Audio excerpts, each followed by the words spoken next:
I was diagnosed in 2009 with primary sclerosing cholangitis, PSC.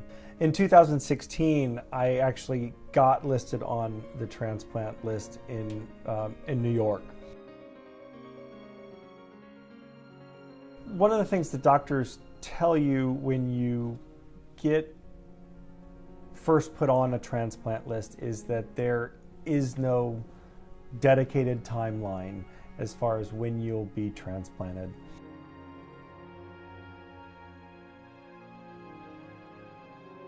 My biggest concern about the waiting time of New York is getting sicker and getting to the point of no return, that I am too sick to get a liver. Liver allocation is based on severity of illness, and the sharing system now is really based on a very arbitrary political boundary that was really not designed in any way according to the medical needs of the population.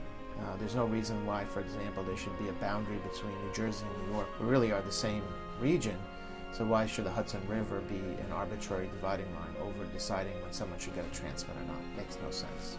The places in the United States that have the most difficult problems with the organ gap situation, where the waiting times are longest, happen to be on the coasts, in the Northeast and the West Coast.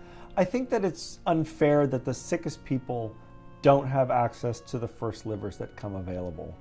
After a while, I decided that because New York is so difficult to get a transplant and other regions are easier to get transplanted, I started doing some research about how to get double listed. I ended up getting listed in Omaha, Nebraska. Why Omaha, Nebraska? Because they were the first person to say yes.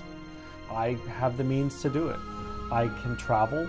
I can afford to uproot myself to move to Omaha if necessary. The problem is for many of our patients is that many of them are on government insurance, like Medicaid and Medicare, especially Medicaid, and Medicaid is not transportable across state lines. So this poses a tremendous obstacle for our patients in particular, who may not have the opportunity, say, to travel to a part of the country where waiting times might be shorter in order to improve their chances of surviving the waiting period.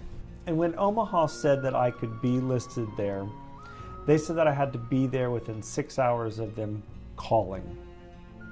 So it's kind of a mad dash. Every night I go to bed and I check Kayak or I check Google, and being double listed means that there are two sets of doctors that I have to deal with on a regular basis. My only reservation is knowing that my family and friends and things like that couldn't necessarily be there. I think it's a huge burden to expect that a sick patient that needs an organ transplant, needs their full social and family network, would say up and leave, even if they had the means, and then go travel to some other part of the country and then come back after the surgery, hoping there's no complications. My hope is that I get a liver soon. The way the system is modeled right now, it's not fair that the sickest people in locations don't get livers. We need better distribution for livers throughout the country.